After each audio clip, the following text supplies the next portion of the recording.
सभी को नमस्कार। आज हम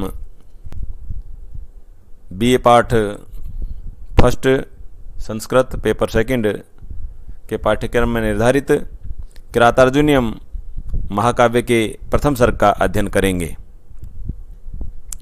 जैसा कि पिछले व्याख्यान में आपको बतलाया गया, किरातार्जुनीयम महाकाव्य के रचयिता महाकवि भारवी का जीवन परिचय आपको दिया गया। किरातार्जुनीयम महाकाव्य के कथावस्तु, कथानक के मूल स्रोत आदि के विषय में, किरातार्जुनीयम के नामकरण के विषय में और किरातार्जुनीयम महाकाव्य की क्या विशेषताएं हैं, ये समस्त बातें आपको उस व्याख्यान में बतलाई गई। उसमें अनेक प्रश्न बनते हैं। व्याख्यान में आपको बताया गया, उन प्रश्नों को आपको तैयार करना है। और आज हम किरातार्जुनीयम महाकाव्य का प्रथम सर्ग प्रारंभ करते हैं। उसका पहला श्लोक है, श्रियः कुरूणाम अधिपस्य पालनीम प्रजासु वृत्तिम यम अयुक्त वेदितुम सवर्णी लिंगी विदितः समाययो युधिष्ठिरम द्वैतवने वनेचरः। यह मंगलाचरण का श्लोक है, किरातार्जुनीयम का प्रथम श्लोक है। और जब आप इसका अनुवाद करते हैं तो अन्वय के साथ में अनुवाद कीजिए, आपको सरलता होगी। हम अन्वय भी करेंगे और साथ साथ में अर्थ भी आपको बताते चलेंगे। कुरूणाम अधिपस्य, कुरु जनपद के अधिपस्य स्वामी दुर्योधन। कुरु जनपद का स्वामी कौन थे उस समय? दुर्योधन। कुरु जनपद के स्वामी दुर्योधन की श्रियः पालनीम, राज्य लक्ष्मी के पालन की पद्धति को, प्रजासु वृत्तिम और प्रजा के प्रति उसके व्यवहार को, वेदितुम जानने के लिए, यम अयुक्त जिसे नियुक्त किया गया था, स वह वर्णी लिंगी, वर्णी ब्रह्मचारी का लिंगी पहचान, यानी कि ब्रह्मचारी की वेशभूषा धारण किए हुए जो वनेचर है, विदित है, सारा वृतांत जानकर के द्वैतवने, द्वैतवन में युधिष्ठिरम समाययौ, युधिष्ठिर के समक्ष पहुंचा। अब इस श्लोक में आपने देखा कि एक तो मंगलाचरण किया गया है, और मंगलाचरण इस रूप में कि ग्रंथ के प्रारंभ में श्री शब्द का प्रयोग किया गया है, जो मंगल सूचक है। श्री का अर्थ होता है संपत्ति, धन, वृद्धि देने वाली देवी लक्ष्मी, सिद्धि आदि श्री के अर्थ होते हैं, तो कल्याणकारी अर्थ में भी है। जैसा कि संस्कृत कवियों की परंपरा रही है, वे अपने ग्रंथ के आदि, मध्य या अंत में मंगलाचरण अवश्य करते हैं। और मंगलाचरण करने की जो ये परंपरा है, इसके पीछे कहा जाता है कि जिन ग्रंथों के आदि, मध्य या अंत में मंगलाचरण किया गया है, उनकी निर्विघ्न समाप्ति होती है और वो ख्याति को भी प्राप्त होते हैं। लेकिन जैसा कि कवियों ने बतलाया है, बहुत सारे ग्रंथ आपको इस प्रकार के भी मिलेंगे जिनमें कहीं पर भी मंगलाचरण नहीं है। उनके विषय में माना जाता है कि कवि ने अपने मन में मानसिक रूप से ही मंगलाचरण कर लिया होगा। तो वैसे भी हम अपनी दैनिक दिनचर्या में किसी भी शुभ कार्यों को प्रारंभ करते हैं तो मंगलाचरण के साथ करते हैं, और उसी श्रृंखला में महाकवि भारवी ने भी अपने ग्रंथ के आदि में इस श्लोक में मंगलाचरण भी किया है। साथ ही उन्होंने अपनी जो ग्रंथ की कथा वस्तु है उसको भी प्रस्तुत किया है, उसको बतलाया है कि हम इस ग्रंथ में क्या वर्णन करने जा रहे हैं।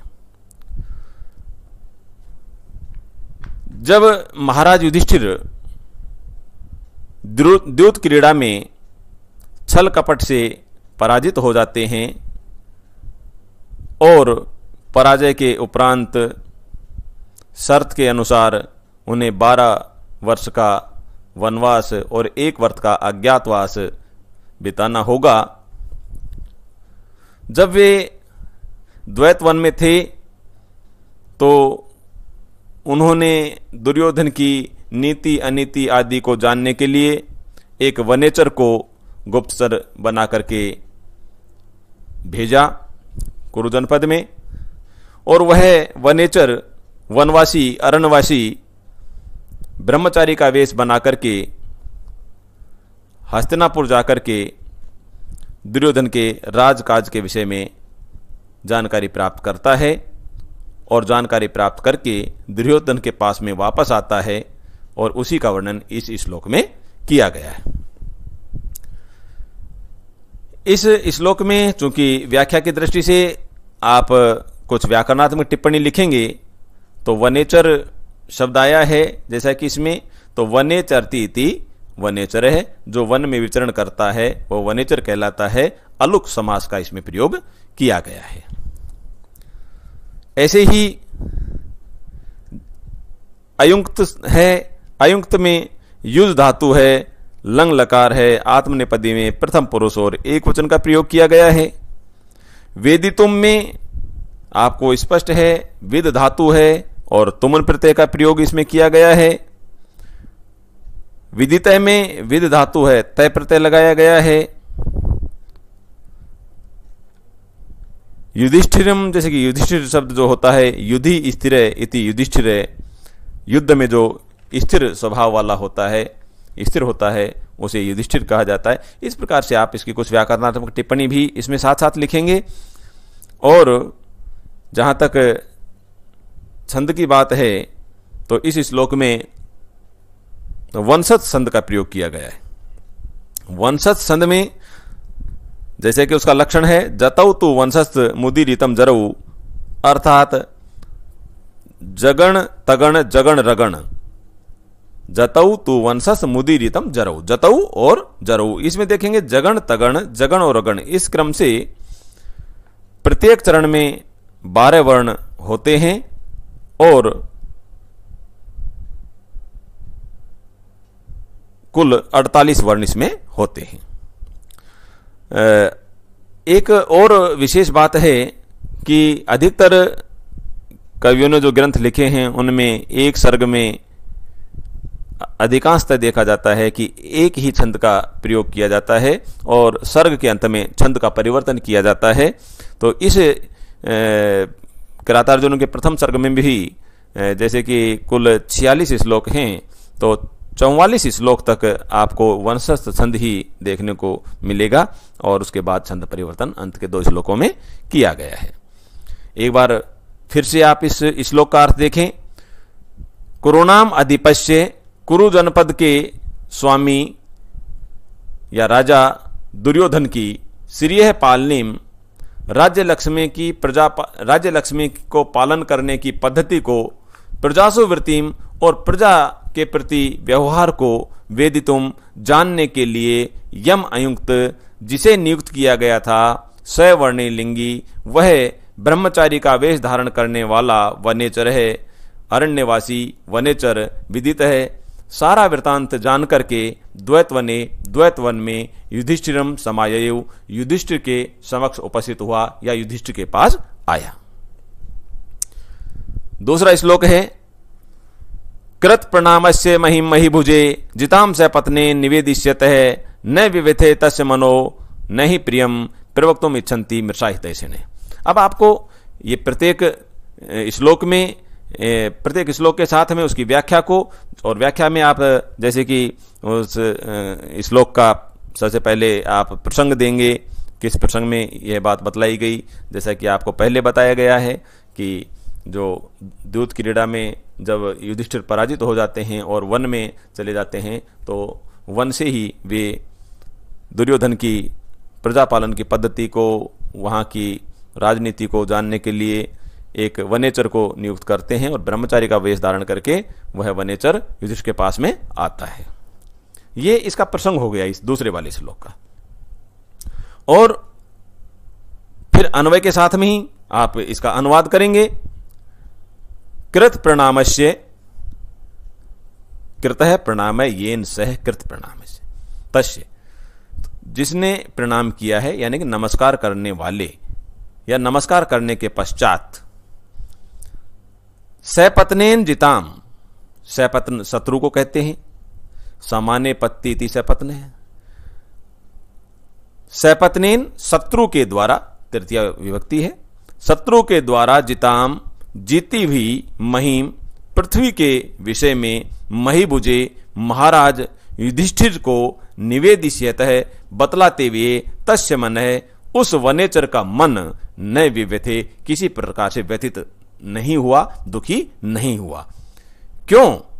ही निश्चित रूप से, क्योंकि हितैषिण है, हित चाहने वाले लोग मृषा प्रियम प्रवक्तुम न इच्छन्ति, मृषा झूठा प्रियम प्रवक्तुम और प्रिय वचन बोलने के लिए न इच्छन्ति, किसी प्रकार की इच्छा नहीं रखते हैं। इसमें यह सूक्ति बहुत महत्वपूर्ण है, सूक्ति भी आपसे पूछी जा सकती है, सूक्ति की व्याख्या पूछी जा सकती है। हितैषिण है, जो सच्चा हितैषी होता है, यह बहुत महत्वपूर्ण बात है। और जो सूक्तियां होती हैं वो बहुत सारगर्भित होती हैं, अल्प शब्दों में बहुत कुछ बातें कह दी जाती हैं, बहुत विस्तृत बातें, बहुत महत्वपूर्ण बातें, गहन बातें बतलाई जाती हैं। इसलिए आप किरात अर्जुनियम में स्थान स्थान पर देखेंगे कि आपको बहुत सारी सूक्तियां देखने को मिलेंगी और उन सूक्तियों को भी अच्छी तरह से समझ लेना चाहिए और जीवन के लिए बहुत उपयोगी होती हैं, व्यवहारिक होती हैं, तथ्यात्मक होती हैं। और इसका अर्थ, जैसे कि सूक्ति का अर्थ एक बार से अलग से देखना चाहें तो यह है हितैषिण है, सच्चा हितैषी। यदि आपका कोई सच्चा हितैषी है तो मृषा प्रियम प्रवक्तुम न इच्छन्ति, तो वह आपके समक्ष मृषा झूठा प्रियम प्रवक्तुम और प्रिय वचन बोलने के लिए न इच्छन्ति, इच्छा नहीं रखता है। अर्थात भले ही वह आपको बात कड़वी लगे लेकिन वो सत्य आपके सामने कहेगा, निसंकोच रूप से कहेगा, बिल्कुल बेझिझक कहेगा, ये यूं कहिए डरेगा नहीं आपके सामने सत्य वचन कहने से। भले ही वह आपको अच्छा लगे बुरा लगे, इसकी भी वह परवाह नहीं करता है, क्योंकि सच्चा हितैषी वही होता है जो सत्य वचन कहता है। वो मधुर बात कहने के लिए लालायित नहीं रहता है, अपने स्वामी को प्रसन्न करने मात्र का उसका लक्ष्य नहीं है, वह तो अपने स्वामी का सच्चा हित चाहता है। तो उसी दायित्व का निर्वहन करते हुए वनेचर भी अपनी बात को कहता है। एक बार पुनः अर्थ देखिए, कृत प्रणामस्य, प्रणाम करने के पश्चात, सपत्नेन शत्रु के द्वारा जिताम जीती हुई महिम पृथ्वी के विषय में महीभुजे महाराज युधिष्ठिर को निवेदिष्यत है बतलाते हुए तस्य मन न विव्यथे, उस वनेचर का मन तनिक भी व्यथित नहीं हुआ, तनिक भी दुखी नहीं हुआ, थोड़ा सा भी दुखी नहीं हुआ। ही क्यों दुखी नहीं हुआ? हितैषिण है, जो सच्चा हितैषी होता है, मृषा प्रियम प्रवक्तुम न इच्छन्ति, वह झूठा और प्रिय वचन बोलने की इच्छा नहीं रखता है। ये इस श्लोक का अर्थ है, ये इस श्लोक की व्याख्या है। क्योंकि शत्रु दुर्योधन, राजा युधिष्ठिर का जो शत्रु है वो दुर्योधन है, और दुर्योधन अपने राज्य को किस प्रकार से चला रहा है, भले ही वह पाखंड दिखा रहा हो लेकिन वह राज्य अच्छी तरह से चला रहा है, नीति का प्रयोग कर दिखाने का या कि नीति सम्मत दिखाने का प्रयास करता है। ये सब बातें सामान्य जनता को समझ में नहीं आती हैं, सामान्य जनता तो उसे सफल शासक ही मानने लग जाती है। तो उसी दृष्टि से वनेचर अपने स्वामी युधिष्ठिर को सावधान करते हुए ये समस्त बातें उसके सामने रख रहे हैं, क्योंकि स्वामी का जो हित चाहने वाले लोग हैं वो कभी भी झूठी और प्रिय बात कहकर उसे धोखा नहीं देना चाहते, उसे वस्तु स्थिति से अवगत कराना चाहते हैं। यही उसकी भावना रहती है और वही सच्चा भक्त होता है, सेवक होता है। और जो सही बात सुनता है वही सच्चा स्वामी होता है। तो सही बात सुनने वाला भी चाहिए और सही बात कहने वाला चाहिए, ये इसमें इस श्लोक में बतलाया गया है। अब कुछ व्याकरणात्मक टिप्पणियों के विषय में आपने देखा, मैंने अन्वय करते हुए और अर्थ बताते हुए भी बताया आपको। कृत प्रणामस्य, कृतः प्रणामय येन से तस्य कृत प्रणामस्य। ऐसे ही विव्यथे में व्यथ धातु है, लिट लकार प्रथम पुरुष एक वचन का प्रयोग किया गया है। ऐसे ही इच्छन्ति में इच्छार्थ में इस धातु है, लट लकार प्रथम पुरुष और बहुवचन का प्रयोग है। सामान्य से ये व्याकरणात्मक टिप्पणियां हैं, ये आपको अवश्य लिखनी चाहिए इस प्रकार से। और जैसा कि पहले श्लोक की व्याख्यान में आपको बतला दिया गया था, तो यहाँ भी दूसरा श्लोक है, एक श्लोक से और 44 श्लोक तक आपको इसमें वंशज छंद ही देखने को मिलेगा। तो वंशज छंद का प्रयोग किया गया है। वंशज छंद का लक्षण में भी आपको बतलाया गया कि जतौ तो वंशज मुदी रितम जरऊ, जगण तगण जगण रगण, इस क्रम से इसमें 4 गण होते हैं और कुल एक चरण में 12 वर्ण होते हैं। ये आपको इसमें अच्छी तरह से समझ लेना चाहिए और इसके छंद के लक्षण को भी आपको अच्छी तरह से याद कर लेना चाहिए।